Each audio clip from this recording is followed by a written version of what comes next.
Halo, apa kabar? Kita ngobrol lagi bersama dengan Bung Rocky Gerung. Bung Rocky ini sampai sekarang ini masih viral nih soal kabar bahwa pemerintahnya Prabowo Gibran nanti akan memangkas jatah makan siang gratis itu dari 15.000, pagu sebelumnya itu menjadi hanya 9.000 dan 7.500. Tapi yang paling banyak dibicarakan 7.500 dan kemudian banyak sekali pembelaan-pembelaan terhadap rencana ini ya, rencana Pak Prabowo itu menurunkan makan siangnya itu. Misalnya Menko PMK sekarang Muhadjir Effendi menyatakan bahwa angka 7.500 itu daerah tertentu sudah sangat besar itu. Nah, kan kayak gitu katanya. Dan juga Pak Prabowo ini eh, mungkin ini bagian dari upaya nanti sekarang kan dipatok cuma 71 triliun. Kan targetnya 450 triliun. Karena itu Pak Prabowo kelihatannya mengejar pertumbuhan nanti ekonomi kita 8%. Begitu Bung Rocky. Ya, itu kalau kita bicara angka itu kadang-kadang kita panik sendiri itu. Mhm. Itu sama seperti mobil dipaksa ngebut di jalan rusak gitu lalu Betul. overheating gitu. Yes. Jadi ekonomi juga itu sama aja. Kalau kita paksa itu overheating itu artinya ada yang tertinggal di belakang tuh. Mhm. Dan disparitas mungkin akan tinggi. Kalau kita paksa 8% berarti sumber dalam negeri nggak cukup, mesti pakai luar negeri itu. Dan itu artinya ada pertumbuhan yang hanya dinikmati oleh segelintir orang. Memang 8% itu memperlihatkan ambisi rasional Pak Prabowo, tetapi kita tahu ambisi itu juga bisa mengakibatkan turbulensi di belakangnya kan. Kalau Ya. kecepatannya tinggi sekali itu asap di belakang itu menimpa banyak punya efek buruk pada ekonomi itu. Kalau ekonominya tumbuh biasa aja gitu ya 5-6%, tetapi pemerataan ada, daya belinya tumbuh tuh. Mhm. Jadi jangan dianggap bahwa 8% itu sekaligus untuk meningkatkan daya beli. Bisa juga daya beli itu turun karena pertumbuhan itu hanya dinikmati oleh segelintir Betul. orang. Itu Ya. poin dasarnya tuh overheating economy itu. Tetapi yang lebih harus dipastikan adalah janji Prabowo untuk memberi makan yang bergizi tuh. Dan Mhm. itu hitungan-hitungan yang memang akan terbebankan pada APBN tuh. Mungkin Mhm. sepertiga atau separuh APBN awal awal awal tahun ini udah dipakai buat itu. Dan ya itu hitungannya apa tuh? 7.500, 5.000. Ya. Kan yang orang bayangkan itu 7.500 itu benar. Tetapi kalau dia dimonopoli misalnya oleh hanya oleh dua tiga supplier makan siang itu juga akan dipangkas-pangkas. Mungkin kerupuknya Betul. dibikin setengah aja tuh. Jadi Mhm. sebetulnya kita mau mau sebetulnya Pak Prabowo terangkan secara sosiologis kemana arah makan siang itu, oleh siapa dia dibuat, dan dengan tujuan apa. Kan yang paling bagus serahkan pada koperasi-koperasi di desa-desa kan untuk Mhm. soal-soal itu di kelurahan-kelurahan. Kalau ada semacam agen tunggal dan ada distribusi dari pusat itu pasti dikorupsi itu. Jadi 7.500 sampai ke bawah tinggal 3.500 itu masalahnya tuh. Ya. Karena di perjalanan itu semuanya ngutip aja, tempenya dibikin kecil, ikannya diganti, bagian tulangnya doang tuh. Kan kita nggak bisa kontrol itu. Lain kalau misalnya digelar pada publik dan publik merasa oke itu masuk akal di tempat-tempat yang ada ikan itu dapur mak-mak misalnya di kelurahan disiapkan. Jadi bukan hanya sekedar angkanya tetapi distribusinya dan cara pengelolaan manajemen makan siang ini bagaimana. Dan tidak boleh ini dimonopoli oleh satu dua perusahaan aja karena itu artinya akan ada markup dan ya macam-macam buyback di situ tuh. Dan itu artinya kupon-kupon yang akan diedarkan itu kupon-kupon yang di dalamnya udah ada unsur korupsi. Jadi ini harus dipikirkan. Yang paling bagus sebenarnya koperasi tangani itu. Ya, ya, ya. Itu saya kira satu soal ya. Tapi kalau kemarin kita menyimak ini kan dibocorkan oleh seorang ekonom yang diajak diskusi dengan timnya Pak ekonominya Pak Prabowo ya. Ini kelihatannya memang banyak sekali ambisi-ambisi Pak Prabowo yang nantinya akan terbentur pada APBN. Kenapa? Karena dinyatakan begini, kenapa pilihan itu kemudian diturunkan menjadi 9.000 atau 7.500 karena ingin supaya program itu menjangkau lebih banyak luas karena masyarakat luas. Karena kalau 71 triliun itu kan ya cuman seperempat dari seperlima ya dari rencana semula ya. Seberapa itu 4.000 saya ya seperenam ya kalau kira kan 450 Iya, ya triliun begitu ya. seperenam. Ya seperenam lah ya 450 triliun. Nah, tetapi di satu sisi kalau kemudian Pak Prabowo menaikkan pagunya lebih di atas 71 triliun, itu kan dampaknya nanti juga akan berkaitan dengan utang, rasio utang kita. Karena otomatis kan itu pasti utang lagi kan gitu. Itu dilemanya kan di situ tuh rasio utang mau dipus dan kita dapat sinyal bahwa sebetulnya kalau dijumlahkan utang kita itu dengan Ya. kewajiban pemerintah dengan utang BUMN itu rasionya udah mendekati 100% sebetulnya tuh. Ya. Jadi sebetulnya bayangan kita tentang makan siang ini diandalkan pada APBN. Sementara APBN itu justru yang jadi masalah mau diandalkan pada apa APBN itu pada Hmm. pajak yang ya bagaimana mungkin pengusaha itu kehilangan pelanggan, retail itu bahkan kasih diskon 70% nggak ada yang beli, maka mereka mulai mengatur siasat supaya size-nya dikecilin sehingga orang bisa beli permen mungkin yang harganya 3.000 sekarang dibikin Rp500 tapi tinggal isinya 2 butir di situ. Jadi kita mau lihat bagaimana kesulitan mengatasi ini. Tentu ada banyak pakar yang bisa bikin modeling di situ tuh.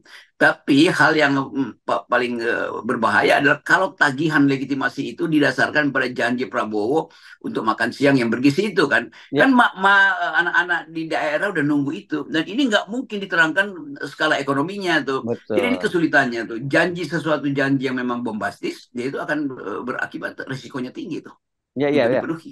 Nah, dan yang kita sudah bisa menduga bahwa apa yang akan jadi sasaran lagi ya, ya pasti rakyat juga nantinya. Padahal kehidupan rakyat juga sangat berat. Ini sekarang sudah mulai muncul bahwa pengumuman dari pemerintah bahwa mulai Januari nanti itu semua kendaraan bermotor, itu artinya sepeda motor juga itu Bung Rocky itu harus wajib asuransi.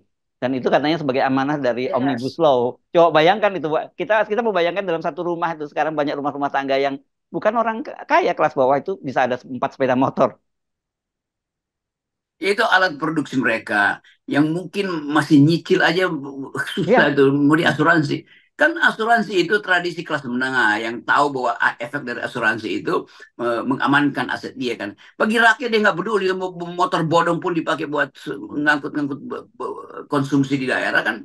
Itu soalnya adalah di situ tuh. Pada akhirnya apalagi tuh Pertalite eh, Dan akan solar di akan dibatasi walaupun ya dibantah Pak Jokowi. yang mungkin bukan sekedar dibatasi dihilangkan jenis Ya. produk itu sehingga orang nggak mungkin cari itu yang tersedia cuma Pertamax misalnya. Jadi beban-beban itu kenaikan PPN segala macam udah pasti naik ke dua belas Ya. persen segala macam. Ya. Jadi kalkulasi-kalkulasi negara itu menyebabkan ya rakyat akhirnya mau ngapain kan rakyat kita kadang-kadang nggak bisa baca bahwa efek dari kebijakan itu akan membebani mereka tuh. Mereka senang makan siang, tetapi nanti Pertalite hilang tuh. Hmm. Mereka senang dapat tambahan gizi, ya tetapi pajak begitu mereka belanja naik itu harga barang naik Hmm. semuanya. Kan Hmm. ini yang kita maksud. Kalau ada partai oposisi, mereka terangkan dong bahwa ini bahaya, ini tidak sesuai dengan janji. Janjinya memang benar, tetapi jangan meres rakyat. Kan itu artinya jeruk diperes untuk dibagikan lagi pada jeruk. Kan itu Hmm. sialnya begitu cara berpikir. Nah Pak Jokowi kan udah kehilangan kemampuan untuk menghitung itu. Dan dari awal Jokowi memang menganggap ya APBN itu adalah pohon-pohon uang, tinggal dipetik-petik aja. Jadi Ya. kesalahan dari awal dan itu yang kita sebut sebagai mereka yang bertanggung jawab menyusun anggaran dari awal itu tidak memperhatikan efek dari perubahan ekonomi global, efek dari perubahan iklim yang bisa membatalkan panen segala macam tuh. Nah ini sekali lagi kapasitas kabinet ini tidak bisa kita andalkan lagi dan karena itu harusnya diam aja.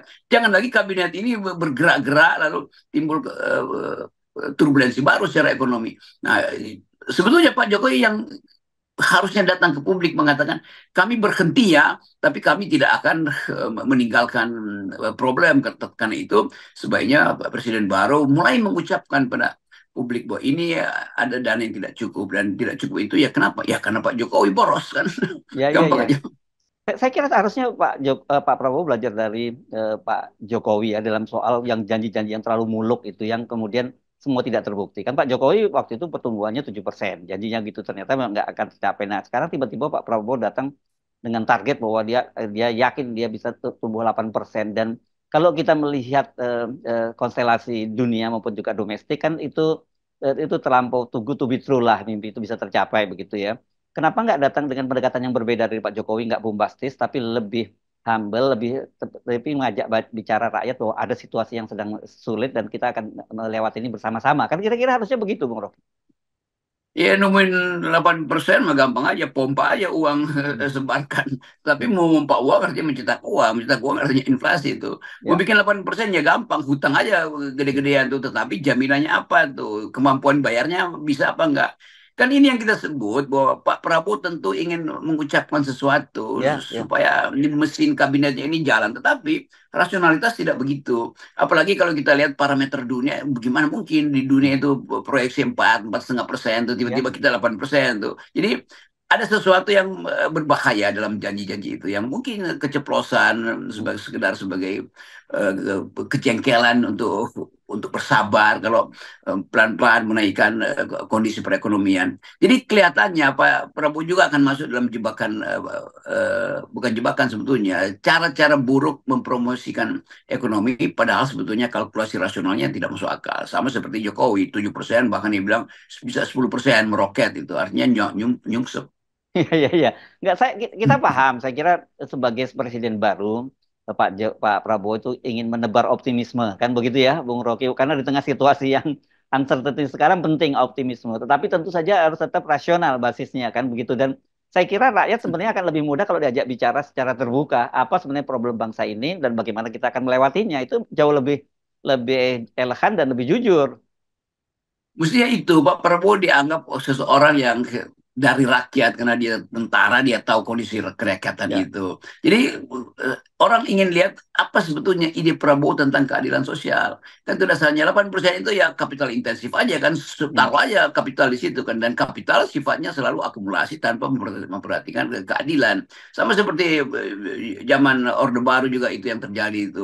Ya growth-nya tinggi, tetapi disparitasnya juga tinggi tuh. Walaupun pada waktu itu dana-dana publik itu apa namanya yang program impres segala macam itu jalan. Tapi sekarang kan nggak bisa itu jalan karena sistem perekonomian dunia itu memantau juga mana yang rasional untuk dibantu melalui investasi langsung, mana yang sebetulnya investor datang aja hanya untuk main-main untuk cari capital gain di pasar modal kan itu intinya tuh. Jadi kalau kalau terlalu tinggi proyeksinya itu artinya akan memanaskan mesin ekonomi dan mesin yang panas itu efeknya adalah kolaps. Ya, ya, ya, ya. Oke, saya kira apakah itu nanti 7.500, 9.000, atau tetap 15.000. Buat rakyat sebenarnya nggak apa mereka nggak ngerti bahwa bagaimana hitung-hitungannya. Yang paling penting buat mereka Ya, makanan itu datang ke meja makan anak-anak mereka dan anak-anak mereka gizinya meningkat. Itu aja kan sebenarnya. ya itu yang mereka tunggu dan mereka menanti seseorang yang mereka sebut presiden baru itu mengucapkan janji dia itu bahwa akan ada makan siang bergizi itu. Nah kalau soal angka ya rakyat nggak mau paham itu Ya. dan legitimasi Prabowo juga akan dihitung berdasarkan kemampuan dia mengedarkan keadilan sosial di meja-meja makan anak-anak murid kita. Oke, baik, makasih Bung Rocky. Ya, kalau Ya, angkanya jangan kita nolkan, ya. oke.